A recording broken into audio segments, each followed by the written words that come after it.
Shalom, shalom. Nous sommes réunis encore ce soir pour continuer notre formation sur le plan spirituel, sur la guerre spirituelle. Et aujourd'hui, nous allons voir une chose particulière concernant le gain des âmes. Nous allons voir le réveil. Aujourd'hui, nous allons voir le réveil. Qu'est-ce que c'est le réveil? Qu'est-ce que le réveil n'est pas?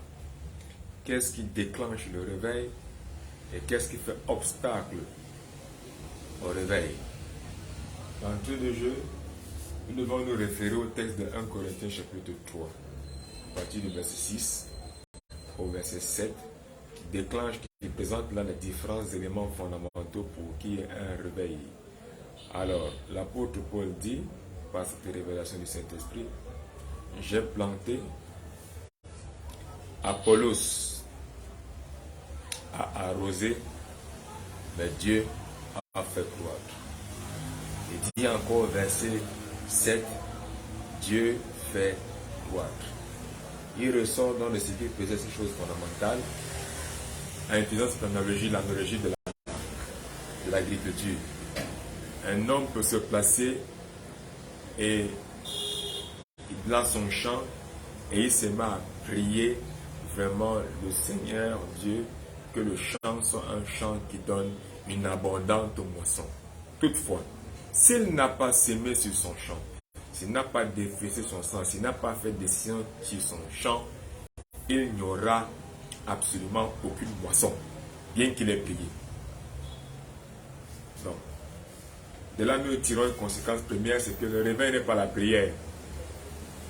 Parce que la prière sans sémence, ni moisson, sans sémence, ni sillon, ni défrichage, ni entretien du terrain, ne sert absolument à rien.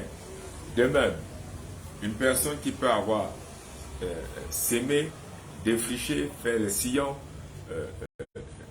mis l'engrais, et à la fin de la période I, de la période P, il ne produit absolument rien parce que toutes ces périodes-là, Dieu n'a pas envoyé la pluie, par exemple. Mais il y a eu des pluies abondantes qui ont créé des cataclysmes, qui ont renversé les arbres, qui ont créé une inondation et renversé le chanton. Vous allez voir donc, dans ces deux cas de figure, on peut donner une définition particulière au réveil dans le corps de Christ. Le réveil est l'action conjointe du peuple de Dieu et de Dieu lui-même dans son action souveraine. On devait dire que le réveil, c'est Dieu qui provoque le réveil. Mais comme Jean chapitre 5, verset 27 dit, il a donné le pouvoir, l'autorité exousia, la gouvernance aux hommes, et il ne peut pas révoquer cette autorité. Nous nous trouvons dans deux cas de figure, joints, une collaboration, une action jointe entre le peuple de Dieu, les serviteurs que Dieu choisit, et Dieu lui-même dans son action souveraine. Paul dit, j'ai planté, Apollos a arrosé, mais Dieu a aussi fait son action. Les humains régénérés, Genao Anoten, qui sont devenus les premières personnes après la Trinité dans son essence, hors de son essence, effectuent un travail et Dieu dans toute sa puissance effectue aussi un travail, d'où le nom symbiotique du réveil, une collaboration souveraine entre le peuple de Dieu et l'action souveraine de Dieu. Alors, pour montrer que Dieu agit puissamment en ce qui concerne le temps, parce que lorsque nous disons Dieu a son action souveraine, Dieu agit au niveau du climat, saison sèche, saison des pluies, été, automne, hiver. Il agit au niveau du soleil, un soleil qui brille trop fort sur les plantes, il n'y a aucune moisson. Il agit au niveau de la météo, une météo capricieuse avec trop de pluie. Donc, lorsque les saisons sont décalées, par exemple à cause du réchauffement climatique, au lieu qu'il y ait la saison sèche plus tôt, ça arrive plus tard, ça crée un décalage et les plantes et les ressources commencent à mourir. Donc, Dieu contrôle d'une manière fondamentale ces éléments. Alors, comme illustration, nous allons voir Dieu dit à Abraham, quitte ta patrie et va à Canaan. Mais on se rend compte qu'au niveau du pèlerinage d'Abraham, au niveau de son déplacement, Abraham se trouve à un niveau où il y a la sécheresse. Et la sécheresse est tellement forte qu'il descend en Égypte. La sécheresse, qui commande la sécheresse? Qui commande le climat? C'est Dieu qui commande le climat. Et il se trouve à certains niveaux que le climat parfois est irrévocable, est immuable. Et nous devons trouver une notion d'adaptation à ce genre de situation. Abraham n'a pas pu changer le climat que Dieu a prévu, mais il est parti en Égypte. Là où son premier ministère prophétique s'est manifesté dans sa version détonnante. Deuxième chose, on dit que Isaac a vécu aussi la même sécheresse que son père. Et il a voulu fuir le pays, mais Dieu a dit, ne fuis pas comme ton père. J'ai dit à ton père de fuir. Mais toi, plante, creuse des puits. Maintenant, nous avons la troisième version. C'est celle de Jacob. Jacob a eu 12 fils. Et il y a une sécheresse qui est arrivée. Dieu n'a pas permis que Jacob reste au niveau de la sécheresse. Il a plutôt envoyé en Égypte. Car cette promesse avait déjà été faite à Abraham depuis 400 ans à l'avance. Donc il y a 400 ans à l'avance, après Abraham, Dieu avait déjà prévu une sécheresse extraordinaire au niveau de la période de règne de Jacob, pour dire que Dieu commande le climat et nous devons être en accord avec Dieu en ce qui concerne le climat, le temps et les saisons. Maintenant, nous allons voir qu'est-ce que c'est le réveil. Nous allons donner 4 définitions simples de réveil. En dehors de la première, universellement englobante, de tous les constituants même inhérents au réveil. Comme 4 définitions, nous allons donner la première définition qui est la suivante. Le réveil est la revitalisation du peuple de Dieu. Le peuple de Dieu semblait mourir. Il semblait négliger la prière, il semblait négliger la louange. Certains dorment sans prier, certains se réveillent. Et ne plus pas une sorte sans prier. Ils commencent à devenir morts spirituellement. Jésus-Christ a posé la question, vous n'avez pas pu prier une heure. Pourtant, il y a beaucoup de personnes qui disent qu'ils adorent Dieu, mais ils ne prient pas une heure. Des champions du monde, des cadavres vivants. Donc, ça c'est la première chose, c'est ce qui concerne le réveil. Ce n'est pas moi qui le dis, c'est Christ qui le dit. Deuxième définition du réveil, c'est un retour à la conscience et au réfléchissement. Christ déclare, si vous ne vous repentez pas, acte des apôtres, vous n'entrez pas dans le royaume de Dieu. Nous avons vu que se repentir, ce n'est pas la confession des péchés. C'est j'ai menti, vous laissez que non. La repentance, ça vient du mot grec originel, métanoïa, qui signifie le changement de mentalité, changement de raisonnement, le changement de pensée. C'est pour ça que nous devons toujours, lorsque nous ne marchons plus avec la pensée de Christ, lorsque nous ne devenons plus fils, le cinquième, nous avons vu ça dans les leçons précédentes, le cinquième niveau en Christ, c'est le niveau de fils. Nous avons vu ça dans les leçons précédentes, il faut d'abord que tu sois enfant de Dieu, après tu crois jusqu'au niveau 5, où tu es fils. Or, pour être fils, les Écritures déclarent dans Romains chapitre 8, ceux qui sont conduits par l'Esprit, assistés par l'Esprit, qui obéissent à l'Esprit, qui ont la pensée de Christ, qui connaissent la pensée de Christ, c'est eux-là qui sont les fils de Dieu, des gens matures en Christ. Donc, le retour de conscience et le refleurissement, à son étendard, il doit revenir à son éclat, il doit revenir à son paroxysme, elle doit revenir à son influence. Troisième définition que nous pouvons donner au réveil. Le réveil est l'éruption du Saint-Esprit dans... Troisième définition, le réveil est l'éruption du Saint-Esprit dans la vie des croyants qui devenaient comme des cadavres. Christ a dit, ce qui est de la chair est chair, ce qui est de l'esprit est esprit. Et le Saint-Esprit révèle au travers de l'apôtre Paul dans le texte de Romains, la chair produit la mort. Donc, lorsqu'un cadavre commence à marcher par son homme animal, qui est constitué de 9 parties, nous avons vu ça dans la leçon précédente, où il y a une masse seulement par son intelligence, une masse seulement par son raisonnement, une masse seulement par ses émotions. J'ai peur de mourir, alors il faut que je travaille, j'ai l'argent. J'ai peur que ma vie se détruise, mon foie se détruise, alors je cherche l'argent, des choses telles quelles.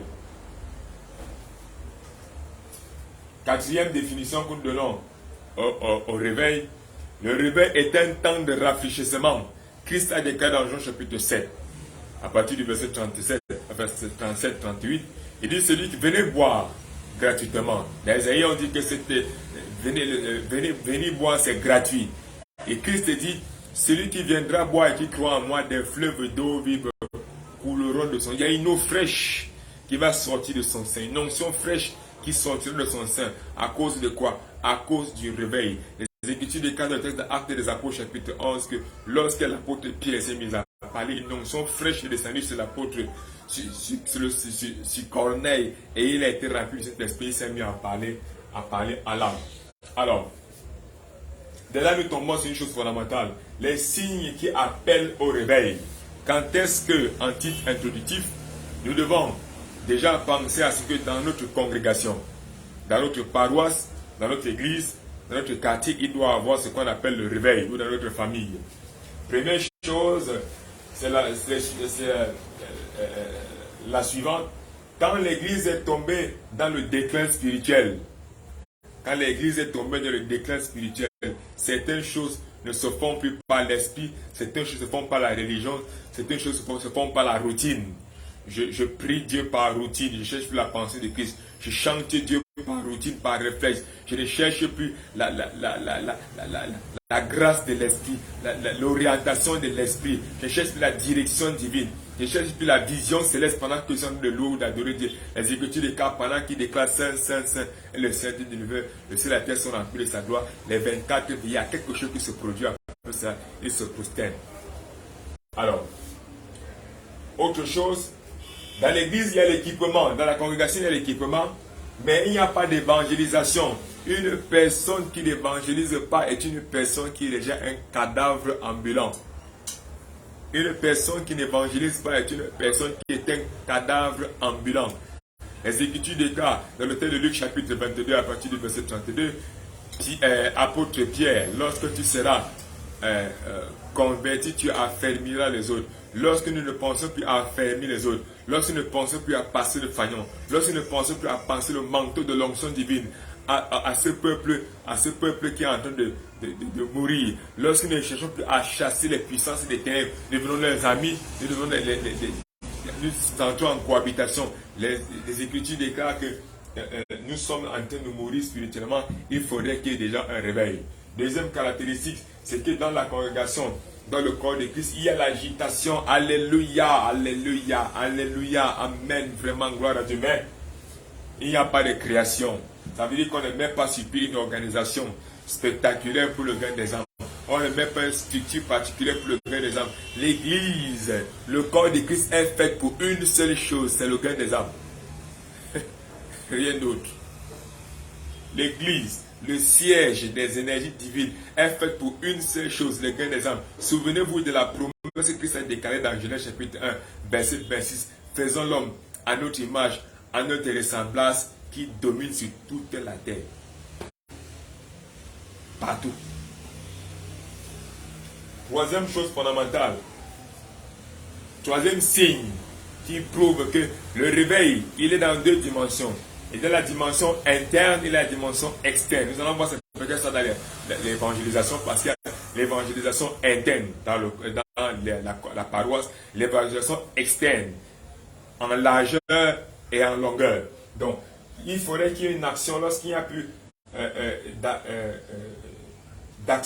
des actions sans onction. Lorsqu'il y a des actions sans onction, là, c'est la preuve qu'il doit avoir quoi?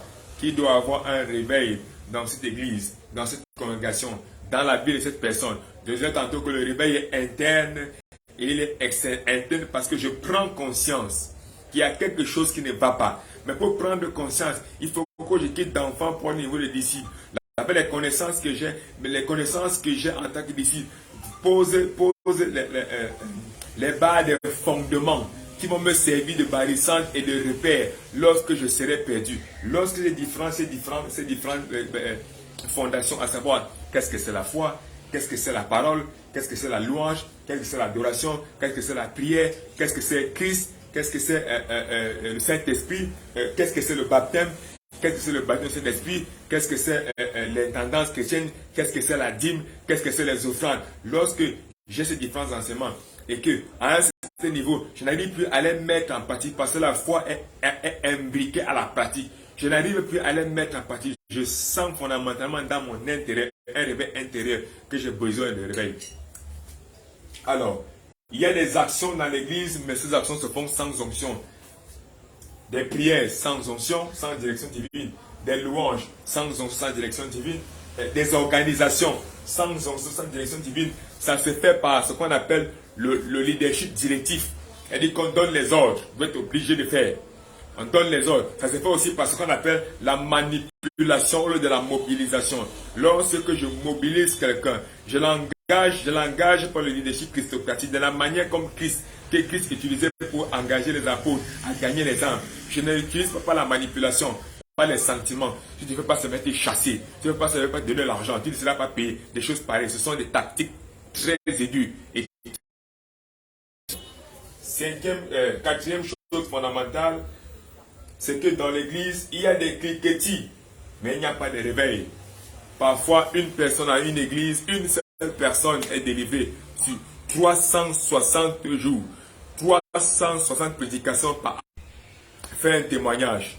Ça veut dire que cette église, cette congrégation, cette personne est en train de devenir un cadavre spirituel.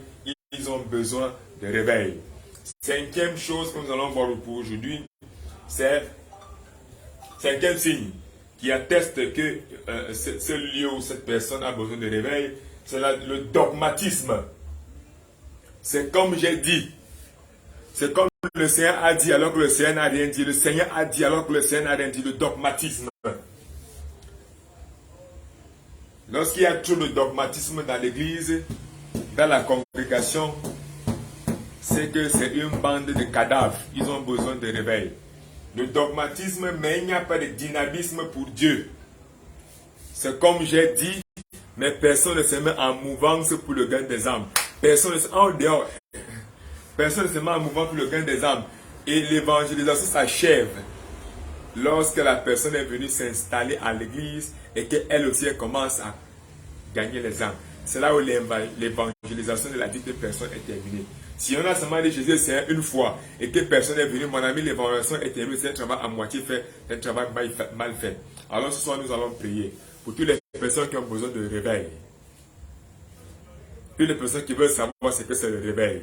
Je déclare ce soir, je déclare ce matin que tu es une personne réveillée par le Saint-Esprit au nom de Jésus-Christ. Romains chapitre 8 déclare, si l'Esprit de celui qui a ressuscité Jésus-Christ dans les morts habite en vous, il rendra la vie à vos corps mortels. Alors tout ce qui était mort dans ton corps, mort dans ton âme, mort contre l'évangélisation, tu dors sans prier, te réveilles, tu ne pries pas, tu sors sans prier. Je déclare ce matin, ce genre d'esprit, peu importe le nom et les puissants, sont déracinés, chassés de ta vie au nom de Jésus. Matthieu 16 déclare, tout ce que vous lirez sur la terre sera lié dans les cieux. Tout ce que vous délirez sur la terre, supprimé, sera supprimé au ciel. Alors, à l'instant où je parle, je libère dans ta vie un esprit de prière au nom de Jésus-Christ. Je libère dans ta vie un esprit d'évangélisation au nom de Jésus-Christ. Je libère dans ta vie un esprit de grâce maintenant pour le gain des âmes. Car il est écrit dans Romains chapitre